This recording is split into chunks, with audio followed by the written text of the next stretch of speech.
Assalamualaikum warahmatullahi wabarakatuh. Perkenalkan, nama saya Suci Wulandari dari Vokasi Akuntansi angkatan 2021. Pada kesempatan kali ini saya akan memaparkan materi mengenai pemberdayaan masyarakat pada mata pelajaran Sosiologi SMA. Boleh di next slide. Nah, sebelum itu kita harus mengetahui terlebih dahulu apa pengertian dari pemberdayaan masyarakat. Jadi di sini ada tiga pengertian pemberdayaan masyarakat menurut tiga ahli atau sosiologis. Yang pertama dari Payne. Payne mengemukakan bahwa pemberdayaan dapat diartikan sebagai kegiatan membantu klien untuk memperoleh daya guna, mengambil keputusan, dan menentukan tindakan yang akan dilakukan terkait dengan diri mereka, termasuk mengurangi hambatan pribadi dan sosial dalam melakukan tindakan melalui peningkatan kemampuan dan rasa percaya diri untuk menggunakan daya yang dimiliki dengan mentransfer daya dari lingkungannya. Untuk sosiologis yang kedua ada dari Mubarak yang menyatakan bahwa pemberdayaan masyarakat dapat diartikan sebagai upaya untuk memulihkan atau meningkatkan kemampuan suatu masyarakat untuk mampu berbuat sesuai dengan harkat dan martabat mereka dalam melaksanakan hak-hak dan tanggung jawabnya selaku anggota masyarakat. Dan yang ketiga ada dari sosiologis Sunyoto Usman yang menyatakan bahwa pemberdayaan masyarakat adalah sebuah proses dalam bingkai usaha memperkuat apa yang lazim disebut community self-reliance atau kemandirian. Dalam proses ini, masyarakat didampingi untuk membuat analisis masalah yang dihadapi, dibantu untuk menemukan alternatif masalah tersebut, serta diperlihatkan strategi memanfaatkan berbagai resources yang dimiliki dan dikuasai. Boleh di next slide. Nah, yang kedua ini ada teori pemberdayaan masyarakat. Teori pemberdayaan masyarakat ini memberikan petunjuk apa yang sebaiknya dilakukan dalam situasi tertentu. Untuk teori yang pertama, ada teori ketergantungan kekuasaan atau power dependency. Jadi teori ini menyatakan bahwa power merupakan kunci konsep untuk memahami proses pemberdayaan. Tujuan dari kekuasaan adalah untuk mencegah kelompok dari berpartisipasi dalam proses mengambil keputusan dan juga untuk memperoleh persetujuan pasif kelompok ini untuk situasi ini.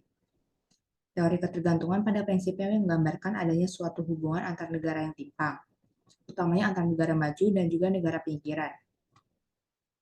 Teori ketergantungan muncul pemahaman akan keseimbangan dan kesetaraan yang pada akhirnya membentuk sebuah pemberdayaan atau empowerment dalam partisipasi masyarakat yang dikenal sebagai teori keadilan. Untuk yang kedua ada teori sistem atau the social system. Teori fungsional tentang perubahan menganalogikan perubahan sosial pada masyarakat seperti halnya pertumbuhan pada makhluk hidup. Setiap masyarakat tersusun dari sekumpulan subsistem yang berbeda berdasarkan strukturnya maupun berdasarkan makna fungsionalnya bagi masyarakat yang lebih luas. Ketika masyarakat berubah, umumnya masyarakat tersebut akan tumbuh dengan kemampuan yang lebih baik untuk menanggulangi masalah hidupnya. Maka teori social system ini mengarah pada salah satu kekuatan yang harus dimiliki kelompok agar kelompok itu berdaya, yaitu memiliki sekumpulan orang atau massa. Yang ketiga ada teori ekologi atau kelangsungan organisasi. Organisasi merupakan sesuatu yang telah melekat dalam hidup kita karena kita adalah makhluk sosial. Kita hidup di dunia tidaklah sendirian, melainkan sebagai manifestasi makhluk sosial. Teori organisasi merupakan teori untuk mempelajari kerjasama pada setiap individu untuk mencapai tujuan beserta cara-cara yang ditempuh dengan menggunakan teori yang dapat menerangkan tingkah laku, terutama motivasi individu dalam proses kerjasama. Boleh di next slide. Yang keempat, ada teori konflik. Konflik akan selalu muncul dan akan selalu dapat ditemukan dalam semua level kehidupan masyarakat. Sebagai kenyataan sosial, pendekatan ketimpangan dalam dunia ekonomi yang menjelaskan bahwa munculnya konflik dikarenakan ketidakseimbangan antar permintaan dan kesediaan yang menciptakan kelangkaan. Sementara di sisi lain, individu bersifat individualis, mementingkan diri sendiri untuk mendapatkan surplus yang ada. Adanya kesamaan antar individu membuka peluang terjadinya perebutan pada suatu komoditi yang sebaliknya juga membuka kerjasama di antar para pelaku. Yang kelima ada teori mobilisasi sumber daya. Jadi di teori ini menyatakan gerakan sosial terdiri dari individu-individu dan interaksi di antara anggota suatu masyarakat. Dan yang terakhir atau yang keenam ada teori konstruktivisme. Konstruktivisme sebagai teori pengetahuan dengan akar dalam filosofi, fisiologi, dan cybernetics.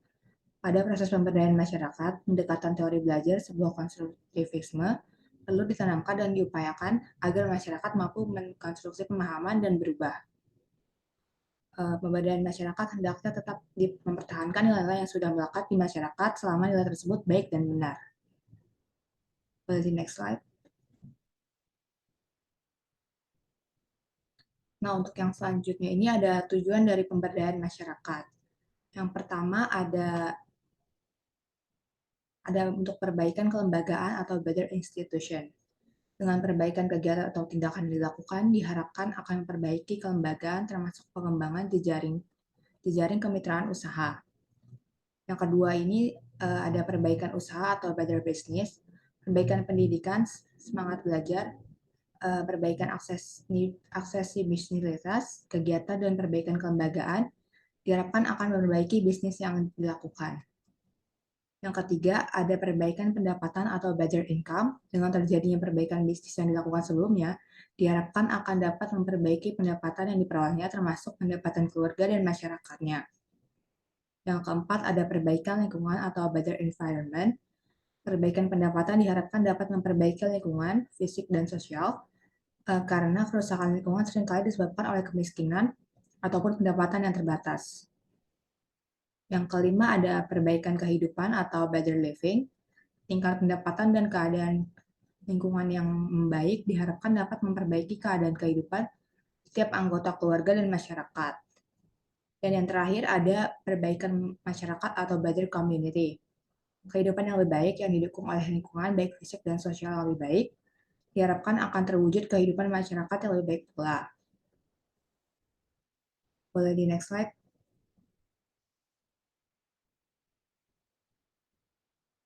Selanjutnya ada prinsip dari pemberdayaan masyarakat.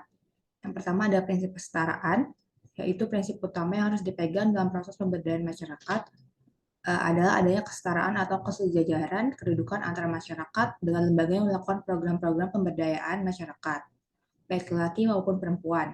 Dinamika yang dibangun adalah hubungan kesetaraan dengan mengembangkan mekanisme berbagai pengetahuan, pengalaman, serta keahlian satu sama lain. Yang kedua ada prinsip partisipasi. Jadi program pemberdayaan yang dapat menstimulasi pemberdayaan masyarakat adalah program yang sifatnya partisipatif, direncanakan, dilaksanakan, diawasi, dan juga dievaluasi oleh masyarakat. Yang ketiga ada keswadayaan atau kemandirian. Prinsip keswadayaan adalah menghargai dan mengedepankan kemampuan masyarakat daripada bantuan pihak lain. Konsep ini tidak memandang orang miskin sebagai objek yang tidak berkemampuan, melainkan sebagai subjek yang memiliki kemampuan sedikit. Dan untuk prinsip yang terakhir ada prinsip berkelanjutan. Jadi program pemberdayaan perlu dirancang untuk berkelanjutan, sekalipun pada awalnya peran pendamping lebih dominan dibanding masyarakat sendiri. Boleh di next slide. Nah, ini untuk perencanaan aksi pemberdayaan masyarakat, tahapan yang perlu dilakukan pada garis besarnya adalah yang pertama, harus mengidentifikasi masalahnya terlebih dahulu. Masalah-masalah yang ditemui adalah pemberdayaan diidentifikasi, dikenali, dan juga dipilih berdasarkan prioritas kebutuhan penanganannya.